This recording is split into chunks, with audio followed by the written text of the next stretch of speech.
Okay, shalom. I didn't know it had already started while I was still looking. I wanted to talk to you today about evil inventions. We have some scriptures I put up on the screen on the desktop. Psalm 99. Not to pull them out of context, you can go back and read, the Rulers 2020, read 20 verses before and after these excerpts I've pulled out of blueletterbible.org. You see the first one in Psalm 99, Thou answerest them, O Lord our God, Thou wast a God that forgavest them, though Thou tookest vengeance of their evil inventions, or inventions. But we know they're evil if they're not something that He likes and He has vengeance on.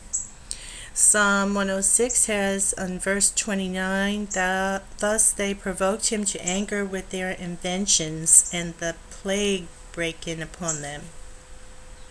Psalm 106, verse 39, Thus were they defiled with their own works, and went to whoring with their own inventions. Proverbs 8:12, I, wisdom, dwell with prudence, and find out knowledge of witty inventions. Ecclesiastes 7:29, Lo, this only have I found, that God hath made man upright, but they have sought out many inventions. So what you're seeing here is basically there are so many people that are being affected by these evil inventions. We have CERN, which is a 17 or 20 mile long gigantic gargantuan machine in Sweden or wherever it is out there in the Dutch area of the world, and it has killed people that were in a building. The building got demolished. You can find videos on this. I have them in my folders if you look on my YouTube playlist folders. There are many things that have been affecting us that are evil inventions. The harp. They're controlling the weather. They're trying to be God. You see, man wants to be in control of other men. And Yahweh, our Father, did not give us the earth to control other men. He gave us the earth to subdue it and till the soil and produce food, and to cultivate, to use the resources, build things from the bamboo, the wood, the things that are there for us to use. He gave us dominion over the animals, and we need them for food, we need them for transportation earlier on in life, in the history of the world. But now we have man trying to rule over man, and this is what creates war. Now, that wasn't bad enough. They want to rule over the weather, which is really not for us to have dominion over the weather. That's a God-created thing. Now they're interfering with genes. Genes are genetic, engineering. It's all satanic. When man wants to take the authority that belongs to God and usurp that authority for himself and make himself God, want to control the weather, want to control the genes, want to control the seed. They have adulterated God's seeds. They want to patent them and make money off them.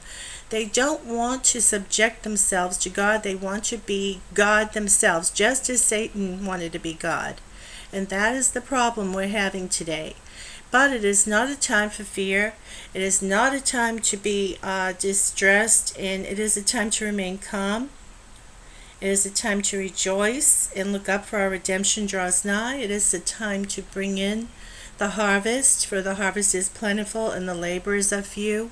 It is time to preach the gospel and the good news. There's so much bad news right now, and people need the good news. And the good news is this world has become corrupt. If you put in the word corrupt here in your Blue Letter Bible, in the word covenant, you will see why we're in trouble now and why the world is going to be tipped upside down.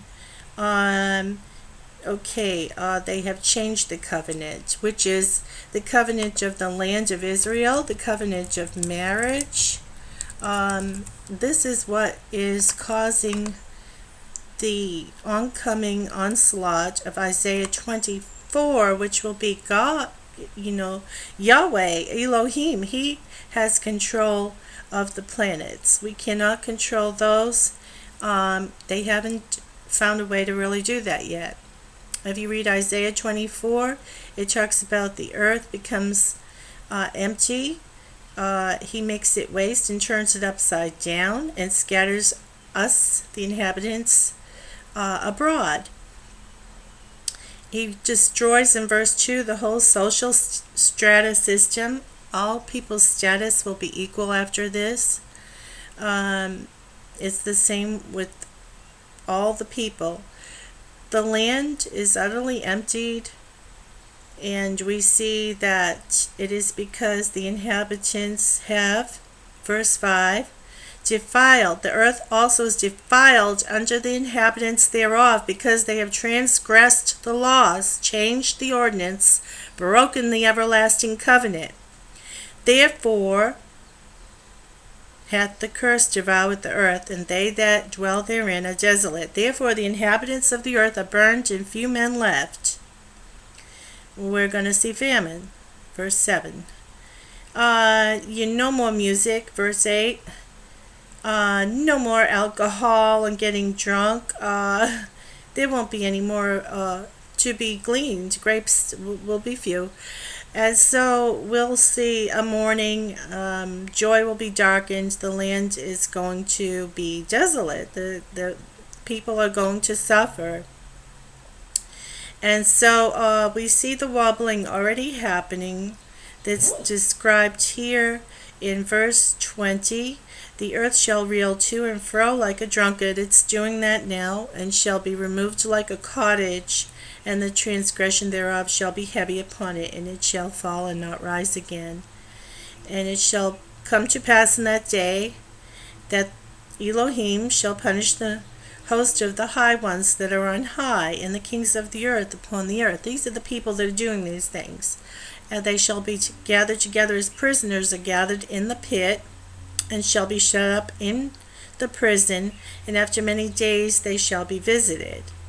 The moon shall be confounded, and the sun ashamed, when the Lord of hosts shall reign in Mount Zion and in Jerusalem, and before his ancients gloriously. Well, you see, now this is what's going on also. It's going on worldwide. It's 2/3 going to be cut off, and if you don't believe that, it's in more than one reference in the Bible. And it won't be because of eugenics. It will be the doing of war, famine, and pestilence. If you look this up, you will see 2/3 being cut off. I don't know why I can't get it to pull up. Let's just put in 2/3. Sometimes if it won't, it's stubborn. At times they don't want you to put in too much. Okay, here's 2/3. It's in Joel and it's in Zephaniah. So I will go up further in the Old Testament here where Joel will be. Somewhere around here near Nehemiah. Let's see, Job, Ecclesiastes, Isaiah.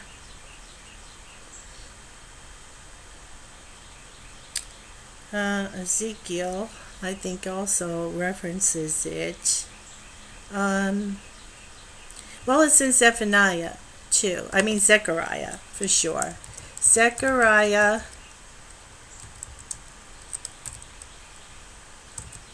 I'm not sure exactly where it is, but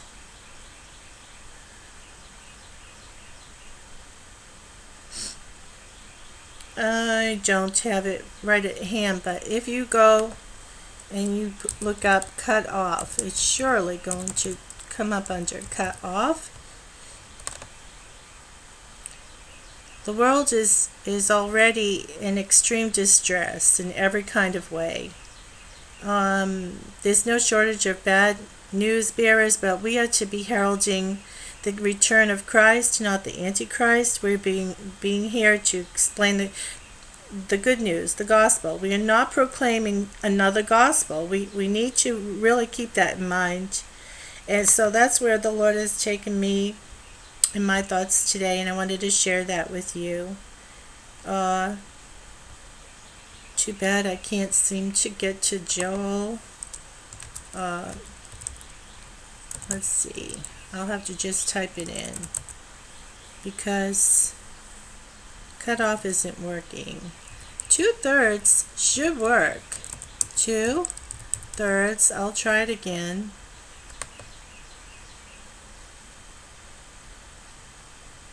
Secondary. I'll use 2. I'll have to accept that. And I know what book it's in. Let's see.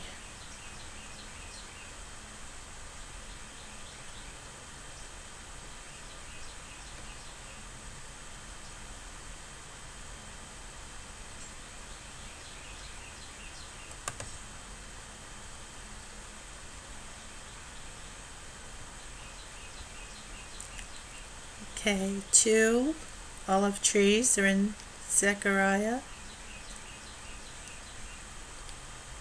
2 anointed ones are in Zechariah, the 2 golden pipes. Zechariah is a mirror book for Revelation.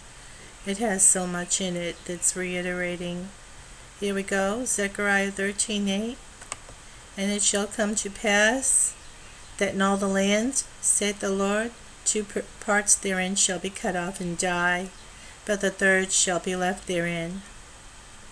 And I will bring the third part through the fire, and will refine them as silver is refined, and will try them as gold is tried. And they shall call on my name, and I will hear them. I will say it is my people, and they shall say, the Lord is my God. And we see here it's because Israel, who knows they have missed the Messiah the first time, they are now crying out. And that's all I had to say, and I hope you have a beautiful day, and God bless you. Enjoy your day.